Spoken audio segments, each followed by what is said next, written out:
नमस्कार, मां आहियां प्रदीप बजाज। अचो त ॾिसूं सिंधीअ में ख़बरूं।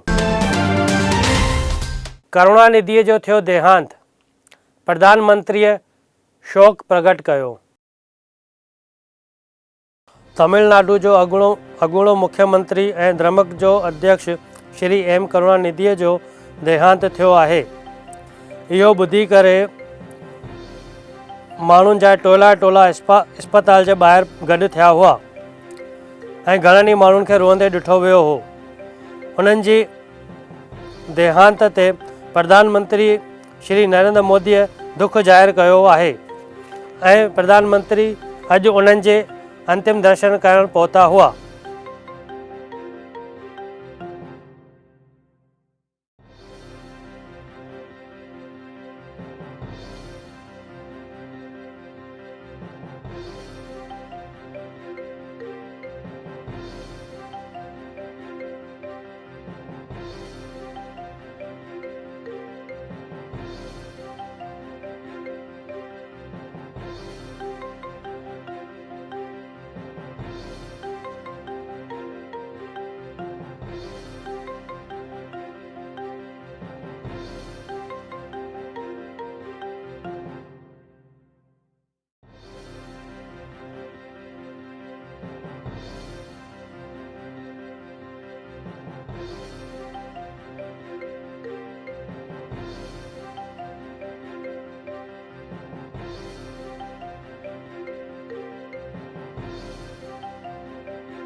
बरसात घटि पवण सबबि मुख्यमंत्री रूपाणीअ पंहिंजे घर में कई हाई पावर बैठक।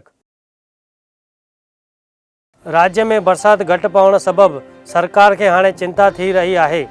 इन लाइ कल्ह मुख्यमंत्री रूपाणी जे घर में हाई पावर कमेटीअ जी हिकु बैठक थी, जंहिंमें मुख्यमंत्री ऐं नायब मुख्यमंत्री नितिन पटेल, कृषि मंत्री, ऊर्जा मंत्री ऐं महसूल मंत्री समेत मुख्य सचिव इन में शामिल थिया हुआ। बरसात घटि पवण सबबि कच्छ जी वधीक हालत ख़राब आहे।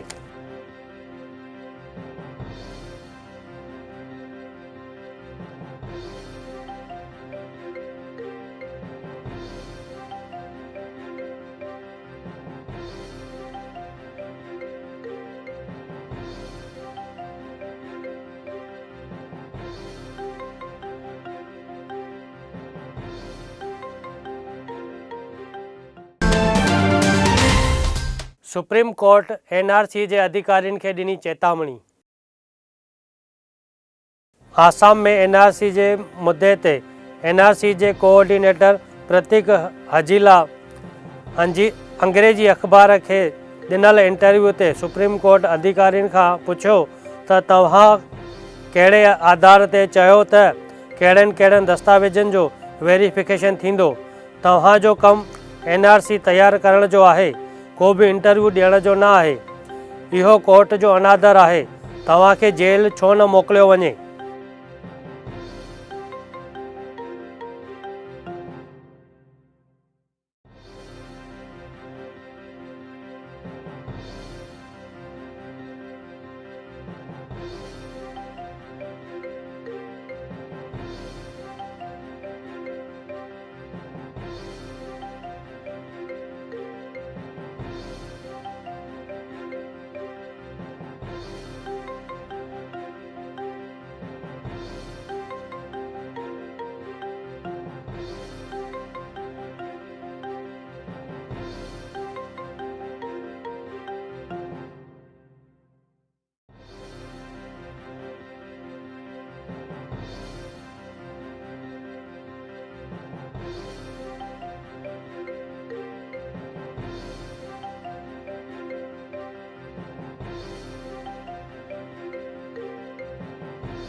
अहमदाबाद में ट्रैफिक ऐं दॿाइण खां पोइ हाणे रस्ते ते रुलंदड़ ढोरनि जे मथां एक्शन जी तयारी।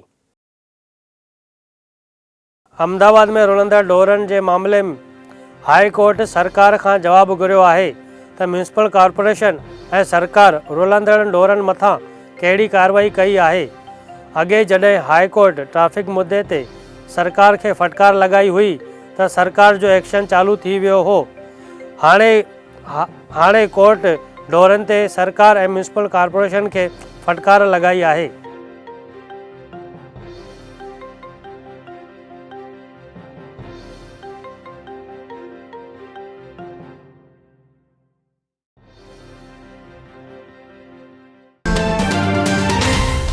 कश्मीर में मेजर समेत 4 जवान शहीद, 2 आतंकी ढेर। बांदीपुर में सेना कश्मीर में घुसणखोरी कंदे वॾी कोशिश नाकामयाब कई आहे। पाकिस्तानी सेना भारतीय ठिकाणनि ते भारी गोलीबाजी करे आतंकियुनि खे घुसाइण जी कोशिश कई हुई, जेका भारतीय सेना नाकामयाब कयो हो। इन चक्रीअ में 2 आतंकी मारिया विया हुआ ऐं इन में मेजर समेत 4 जवान शहीद थिया आहिनि।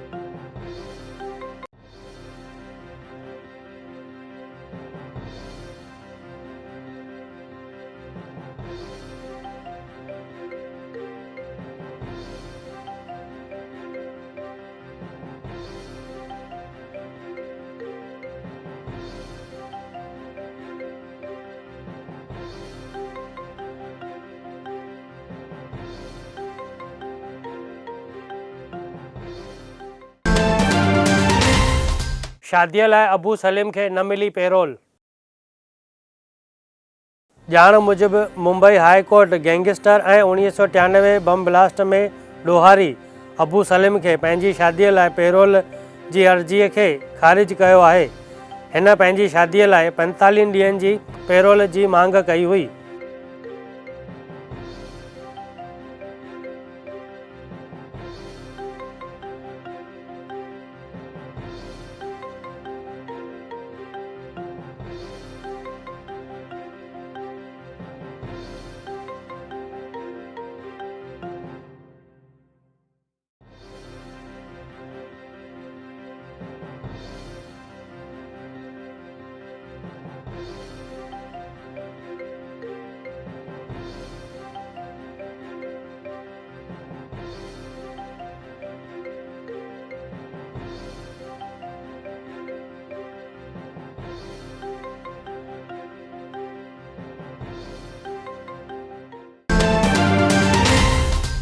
अहमदाबाद में मंदिर लाइ 3 कलाकनि जे अंदरि 105 करोड़ मिलियो दान। तारीख़ 5/8/2018 जे ॾींहुं उमिया माता जे मंदर में पाटीदार समाज जो गॾिजाणी प्रोग्राम हो, जंहिंमें नए ठहंदड़ उमिया माता जे मंदर जे लाइ 3 कलाकनि में ई 105 करोड़ रुपया गॾु थिया हुआ। हिन प्रोग्राम में गुजरात जो नायब मुख्यमंत्री नितिन भाई पटेल पिणु हाज़िर हो। हिन में लॻभॻि 2000 पाटीदार हाज़िर हुआ।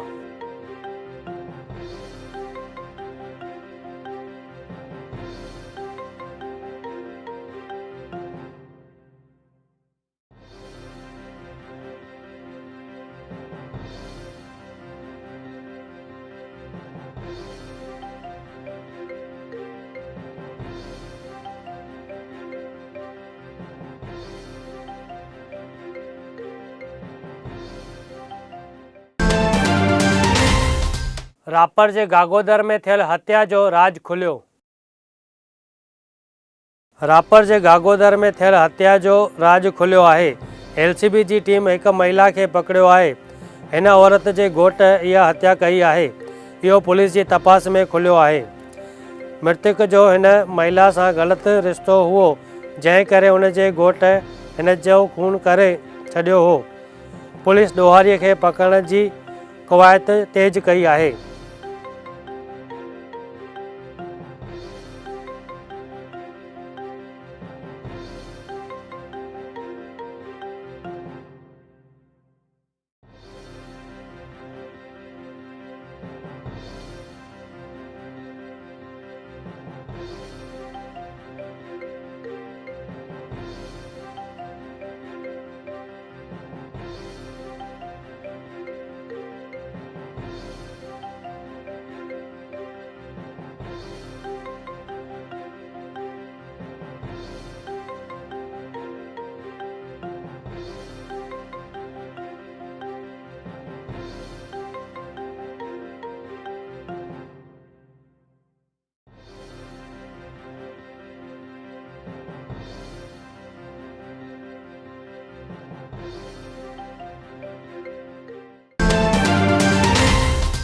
भुज में विदेशी शराब पकड़ायो। भुज तालुके जे रेहा मां पुलिस 1,78,000 जो विदेशी शराब जो जथो कब्जे कयो आहे ऐं इन मामले में 2 ॼणनि खे पुलिस पकड़ियो हो। टाटा सूमो समेत कुल 4,29,000 जो मुद्दोमाल पुलिस कब्जे कयो आहे।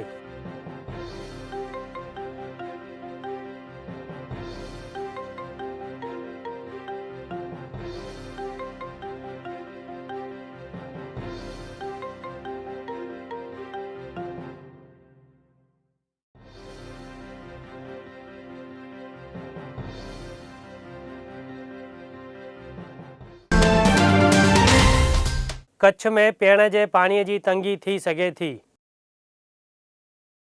कच्छ में बरसात बिल्कुल घटि पई आहे। अगर थोड़े वक्त में कच्छ जिले में बरसात न पई त कच्छ में पीअण जे पाणीअ जी तंगी थी सघे थी। कच्छ जे डैमनि में सिर्फ़ नाले मात्र पाणी बचियो आहे। कच्छ जे 20 डैमनि में सिर्फ़ 9.63% ई पाणी आहे ऐं 3 डैमनि में पाणी बिल्कुल ख़ाली आहे।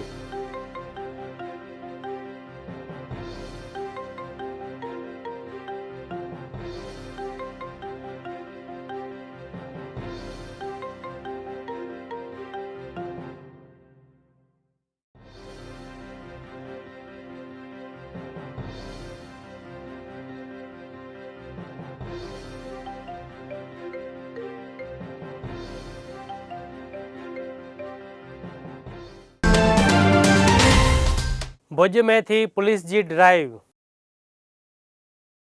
भुज में पुलिस मेगा ट्रैफिक ड्राइव कई हुई, जंहिंमें गैरकायदेसर अॾावतुनि खे हटायो वियो हो ऐं वाहननि खे डिटेन कयो हो ऐं लारीअ गले वारनि खे बि हटायो हो।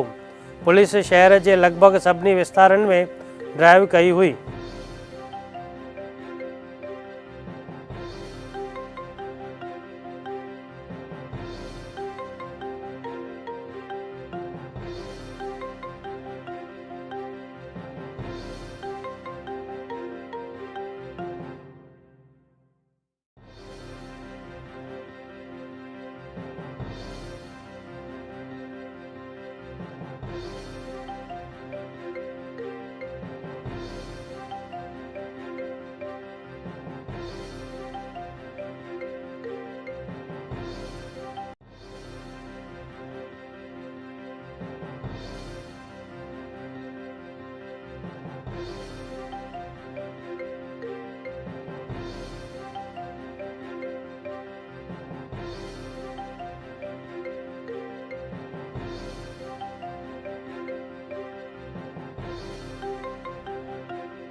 अहमदाबाद में म्यूनिसिपल कॉर्पोरेशन तरफां घणनि ई हंधनि तां दॿाण हटाया विया।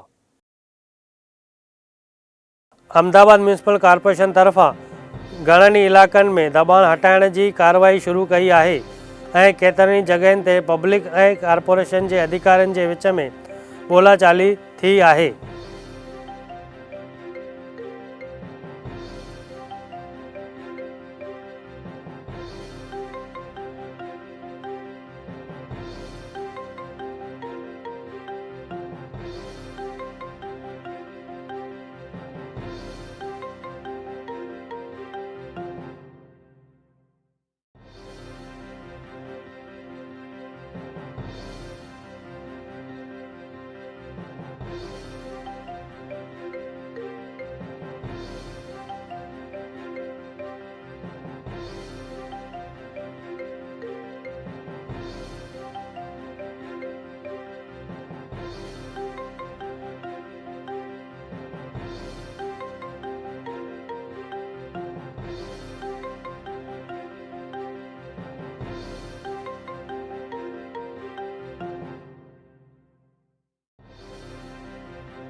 हाणे कुछ ख़बरूं सिंधी जगत मां।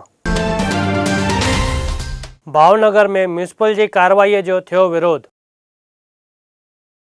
भावनगर में घणे वक्त खां हली रहियल दबाण हटाइण जी कार्रवाईअ जो भावनगर जे वापारीनि पंहिंजा दुकान बंदि करे विरोध कयो हो ऐं डिप्यूटी कमिश्नर खे हिकु आवेदन पत्र पिणु ॾिनो हो, जंहिं जी अॻुवानी समाज सेवक कमलेश भाई चंदाणीअ कई हुई।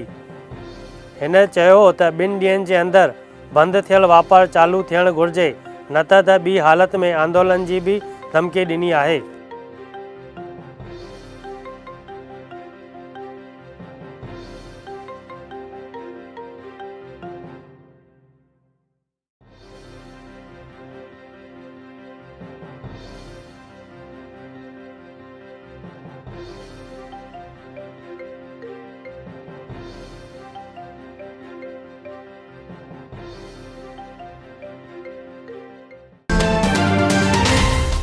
अहमदाबाद के कुबेरनगर सिंधी मार्केट में म्यूनिसिपल तरफा थी तोड़फोड़।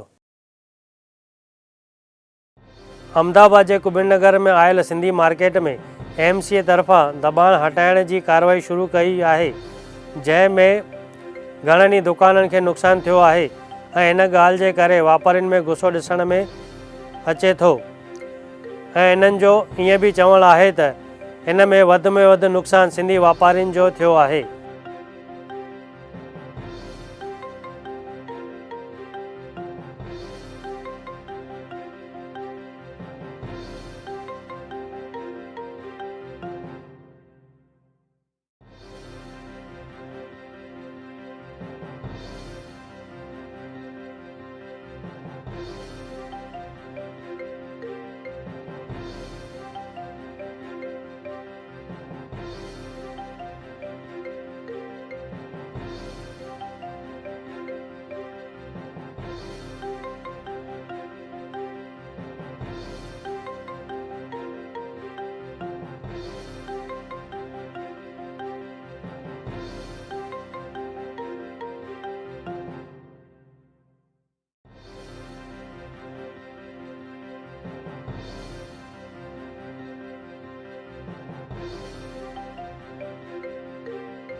नडियाद में थी भारतीय सिंधु सभा की गॾिजाणी।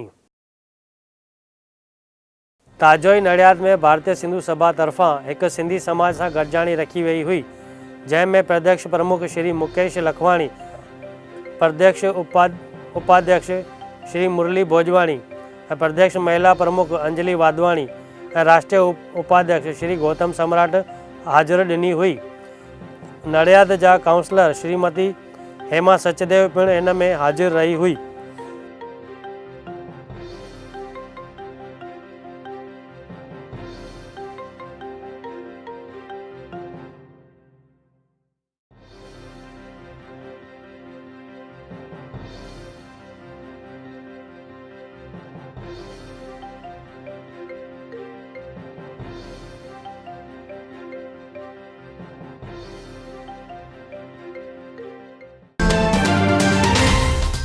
हाणे कुछ खबरूं बॉलीवुड में।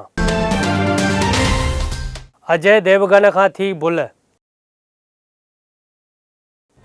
अजय देवगन जी ज़ाल काजोल जी फिल्म हेलीकॉप्टर इला जो ट्रेलर लॉन्च कयो वियो, पर उन खां वॾी भुल थी वई जो ट्रेलर में गीतकार जो नालो ही न हुओ। पोइ अजय देवगन पंहिंजी ग़लती सुधारी हुई ऐं माफ़ी घुरी हुई।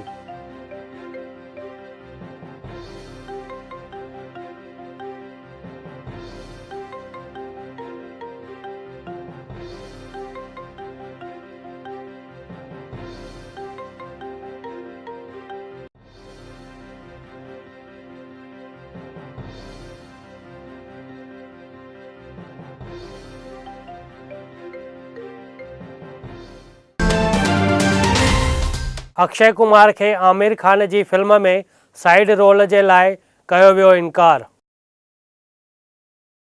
एक इंटरव्यू में अक्षय कुमार ॿुधायो त 1990 में आमिर खान जी फिल्म जो जीता वही सिकंदर जे लाइ साइड रोल जी ऑडिशन ॾिनी हुई, पर फिल्म मेकर्स उन खे रिजेक्ट कयो हो ऐं इहो रोल दीपक तिजोरीअ खे ॾिनो वियो हो।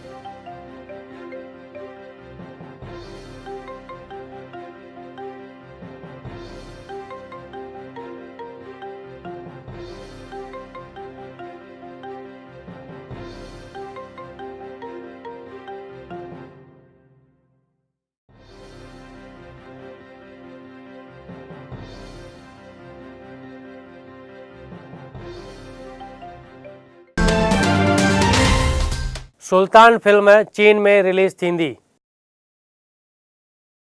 ख़बरुनि मुताबिक़ सलमान खान जी फिल्म सुल्तान चीन में रिलीज़ थींदी। चीन में कुल 11,000 स्क्रीन में हीअ फिल्म रिलीज़ थींदी ऐं उन जा हर रोज़ 40 शो हलंदा। हिन फिल्म में सलमान खान सां गॾु अनुष्का शर्मा कमु कयो आहे।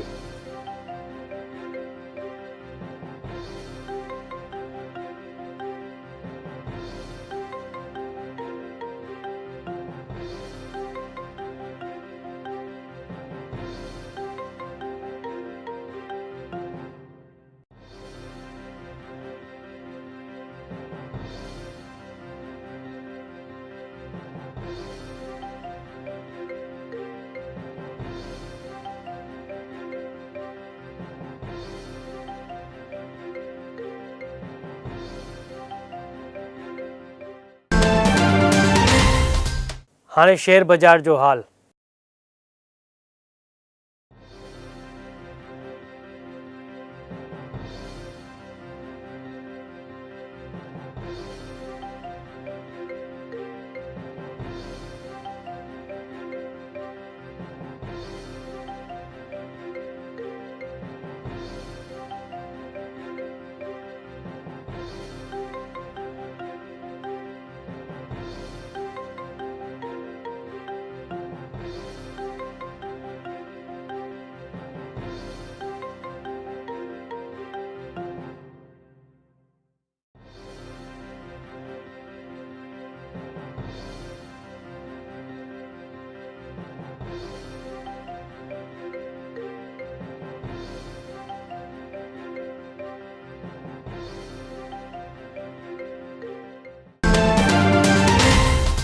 अॼु जा सोना ऐं चांदीअ जा अघ।